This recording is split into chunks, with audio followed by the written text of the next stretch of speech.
Assalamu alaykum qarindoshlar, yaxshimisizlar? Men Nurmat. Kanalımıza hoş geldinglar. Bugün biz yine şu vitamin ahirini sözleymiz. Aldığımız leksiyada şu vitaminlerin kelib chiqishi, odamlarning bo'lgan kerak bo'lgan vitaminlarning 13 xil turi bo'lganligi, bularning suvda yoki yog'da eriydiganligini so'zlab o'tdik. Bu haftaning leksiyada biz har qaysi vitaminlarni ayrim shu har qaysining bir rollari, qaysi ozuqlarda ko'p bo'lganligi, agar kamchilik qolsa yoki ziyoda ko'p bo'lib qanchada qanday kasalliklarni kelib chiqqanini so'zlab o'tamiz. Endi biz boshda shuni deb tushunimiz kerak. Shu hayotda mayli qanday narsa bo'lsin, tomoq bo'lsin, oksigen bo'lsin, suv bo'lsin, chiniqish bo'lsin, mushlarning hammasi normallik bo'lgan chog'da mush hayot sog'lom davom etmoqda bo'ldi. Ammo qisqa vaqt ichida bular ziyoda ko'p bo'lib ketgan chog'da, yo'msiz ziyoda az bo'lib qolsa, u chog'da cho'qim bir kasallik yo'msiz zahmat yeydi. Masalan, shu tomoqni ziyoda ko'p yotib qolsangiz, oshqozoningizga shu ko'pib, qusqingiz kelib, qusilib qolishingiz mumkin.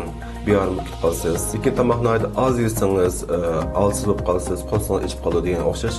Shu vitaminlarning o'xshash alayga ega. Garchi bu vitamin badanga az miqdorda lozim bo'lsa-mu, lekin shu miqdordan biroz jiq ketib qolsa, yoki biroz az ketib qolsa, badaningizda kasallik paydo bo'lishi mumkin. Biz tövanda har qaysi vitaminlarniki quramayotgan kishilarning badan bo'lgan ehtiyoji, qaysi yemeklardan erishib bo'lganligi, qachon bayqalganligi, ham az bo'lib qolgan joyda, ko'p bo'lib qolgan joyda qanday kasalliklar paydo bo'lganini deb o'tamiz. Lekin bu badan ehtiyoji degan bu qismda biz faqat shu 17 yoshdan 60 yoshgacha bo'lgan oraliqdagi har ayol kishilarni ham sog'lom kishilarni ko'z tutdik. Boshqa shu homiylar, yashanganlar, badani kasal bo'lgan kishilar, bularniki badan vitamin bo'lgan ehtiyoji o'xshash bo'lmaydi. Bunday kishilar agar vitamin iste'mol qilmoqchi bo'lsa, cho'qim bir doktor bilan ko'rishib, aslida bir maslahatni olish kerak. Qanday vitamin A dan boshlaylik. Vitamin A bu yog' eridigan vitamin bo'lib, 1912-yildan 1914-yil oralig'ida bayqalgan. Ham bu vaqtda ism berilgan. Odatda bu vitamin A ni shu sabzi, beliq go'shti, beliq meyi, yoki hayvonlarning jigiridan, ananasdan, qo'g'indan, palaklardan jiqlab olamiz. Qur'on etgan kishilarning kunlik shu vitamin A bo'lgan ehtiyoji 500 dan 600 mikrogram atrofida bo'ldi. Agar badanda kamib qolsa, biz shu doim deydigan namozsham qarg'usi, ko'z qurish kasali, ko'rish nervlari yiglab qilish qatorliq shu ko'z bilan munosabatli kasalliklar ko'proq paydo bo'lib qoldi. Shunga odatda ba'zi kishilar buni sabzi vitamini yoki ko'rish quvvati vitamini deb qo'ydi. Agar badan ziyoda ko'p bo'lib qolgan chog'da uzun muddatda shu alsizlanish, uyqusirash va eg'ilish qilish alomatlari bo'ldi, lekin qisqa vaqtda ko'p bo'lib qolsa, zaharlanish bo'lib qolgan chog'da bu aşırı qusish, ichi aylanish, bosh qiyish qatorli ahvollar ko'rildi. Hamda uzun muddatli bo'lgan chog'da badan kuchsizlanish, uyqusirash, teri kasalliklari, so'ngak shalanlashish, jigar rollari normal chiqadigan ahvollar ko'rildi. Hamda B vitamini kelsak, shu B vitamini bilan C vitamini ikkalisi suvda eriydigan moddalar bo'lib, B vitamini yana ko'p turlarga bo'linadi. Buning ichida 8 turi odam badaniga bir qadar muhim bo'lg'achqa, bularga bir ism berib chiqibdi. Bular B1, B2, B3, B5, B6, B7, B9, B12. Bu 8 turlik B vitamini ichida biz doim tilga oldiğimiz dal shu B12 bilan B9. B9'un yana bir ismi biz doim angladığımız yopurmak kislotasi. Bu iki vitamin nima uchun muhim desangiz, bu iki vitamin badanda kam bo'lib qolgan chog'da dal shu qansizlikni keltirib chiqardi. Hamda qansizlikning boshqa sabablari bo'ldi, masalan, temir kamchilik qilish mumkin. Lekin biz odatda shu badanda qansizlikni tekshirgan chog'da asosligi temir, B12 yopurmak kislotasini tekshirdi. Ko'pincha ayollarda, xonimlarda, yoshlarda, cho'ng kishilarda, yashanganlarda shu B12 yopurmak kislotasi ham shu temir kamchilik bo'lib qansizlik keltirib chiqardi. Endi B vitamini nihoyat ko'p bo'lg'achqa buni ham keyingi video qo'ydik. Lekin umumiy jihatdan aytgan chog'da B vitaminlari odatda shu hayvonotlarning go'shtida, jigirida, beliq go'shtida, beliq meyda, purchoqda, yong'oqda, yer yong'ida, tuxumda, sut mahsulotlarida, bug'doy mahsulotlarida ko'proq bo'ldi. Shunga shu go'sht tomoq yeganlar yoki shu odat tomoqlardan kishilar ko'pincha shu B12 bilan yopurmak kislotasi vitamini kamchiligi qansizlik paydo qildi. Endi C vitaminiga kelsak, bu C vitamini bizga eng tanish vitaminlardan birisi. Doim anglaymiz shu C vitamini oldinmi, C vitamini tunlab baxtimi degandek. Ham bu C vitamini eng burun bayqalgan vitaminlardan biri desak bo'ldi. Biz oldingi videoda deb o'tgan shu g'avvoslar kesilmida shu C vitamini kamchiligidan kelib chiqqan. C vitamini ko'pincha shu mevalarda, ko'katlarda ko'p bo'ldi. C vitamini foydasi nihoyat ko'p bo'lib, C vitamini ko'pincha ahvollarda shu yaralarning saqayishiga, ham shu yuzning terisiniki, badan terisiniki, shu ishtik yangilanishiga foyda qildi. Qur'on etgan kishilarning kunlik C vitamini ehtiyoji odatda 90 mg atrofida bo'ldi. Hamda hozirgi bizning normal hayotda shu C vitamini kamchiligini albatta ko'rib ketamaymiz. Bu C vitamini kamchiligi ko'pincha shu dengizda uzun vaqt yashaydiganlar, yangi ko'ktat mevlarni doim yemaydiganlarda paydo bo'ldi. Burungi zamondagi shu g'avvoslar kesilining sababi muddal shu uzun mezgil dengizda yashagan shu harbiy paraxodda yashaganlar ve neçe mush quruqliqqa baramagan kishilarda paydo bo'lgan bir kasallikdir. C vitamini kamchil bo'lgan chaqda asosli eng boshda og'riqdan boshlaydi. Keyin asta-asta mush badandagi kichik yarlar saqaymas bo'lib qoldi.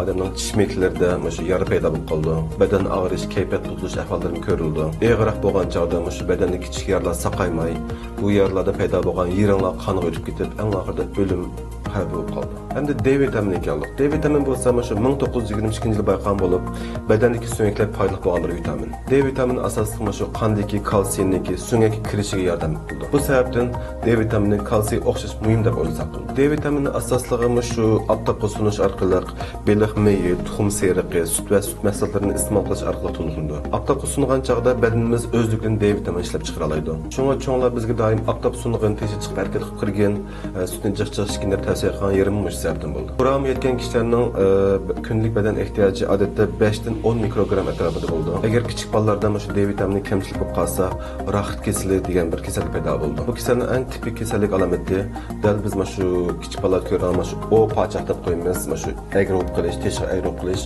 bu dal shu D vitamini kamchiligidan kelib chiqdi. Yashanganlarda bo'lsa, agar D vitamini kamchilik bo'lib qolgan chaqda, ularda suyak kasali paydo bo'lib qoldi. Bu sababdan shu yashanganlarda bo'lsin, kichik bolalar bo'lsin, D vitamini kamchilik bo'lgan chaqda bizda ham kasalliklar paydo bo'lgan chaqda yo bo'lmasa suyaklar aslida sundan bo'lib qoldi.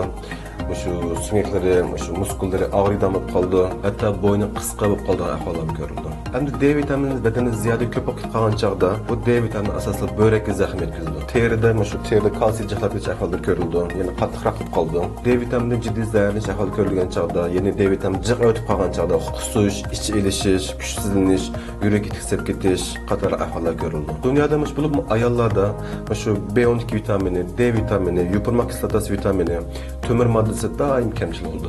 Turkiyadagi uyg'onlarning balki shu 170-80 da shu D vitamini, B12 vitamini, shu yana birisi shu temir qatorlar kam bo'lishi mumkin. E vitamini bo'lsa, eng boshda shu 1922-yilda bayqagan bo'lib, bu vitamin hujayra postniki mukammalligini saqlab qolishga yordam bo'lganligi, erlik, ayollik hormonlarini kuchlantirish ham homila tushib ketishni oldini olish qator rollari bayqalgan. Normal kishilarning kunlik ehtiyoji 15 mikrogram atrofida bo'ldi. E vitamini asosligi shu yer yanqi, ko'ktat meyi, aptopras meyi, ko'miqnoq meyi va ba'zi ko'ktatlarni to'liqlay olamiz. Agar bu E vitamini kamchilik bo'lib qolsa, asosan qon erib ketish kasalligi, jinsiy hissiyot ojilishish, oshqozon uchay rahatsizlanish, choch to'kilish qator alomatlar ko'rildi. Endi K vitamini keldi. K vitamini bo'lsa, eng avval 1929-yilda bayqalgan bo'lib, ham shu vaqtda ism berilgan. Bu K vitamini asosan kalsiy bilan birlashib, qonning normal qaytishiga yordam berdi. K vitamini ismi asosan shu germancha koagulasiya ismini kelgan bo'lib, buning ma'nosi model shu qon qaytish degan. Normal kishilarning kunlik K vitamini ehtiyoji 120 mikrogram atrofida bo'ldi. Agar vitamin K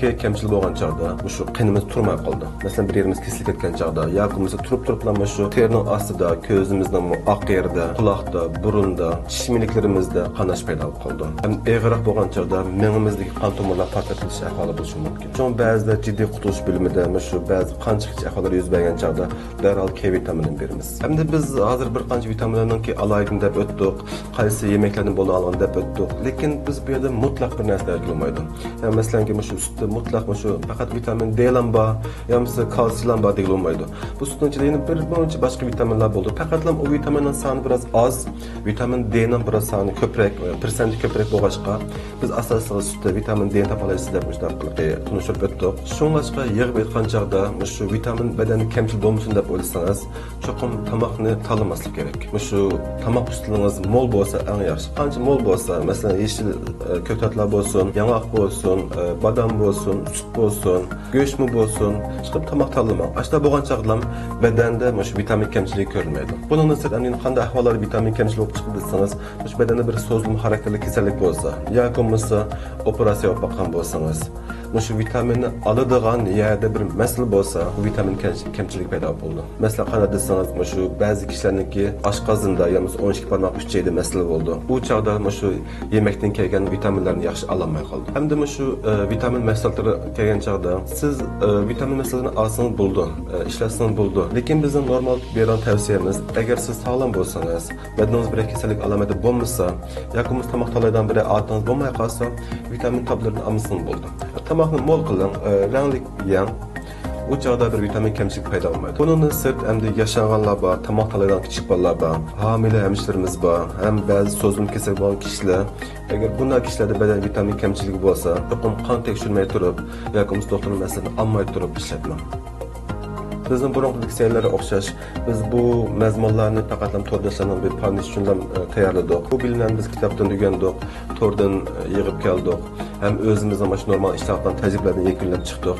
Lekin mutlaq bu yüz to'g'ri deb bir narsa demaymiz. Shunga agar badaningizda ma'lum bir kasallik alomati bo'lsa, biz yuqorida o'tgan har qanday bir kasallik alomati bo'lib qolsa, cho'qim bir doktor bir ko'rinib boqing, bir 100 turani bir maslahat olishingiz lozim. Ko'rish salomat bo'linglar, Allohga omonat.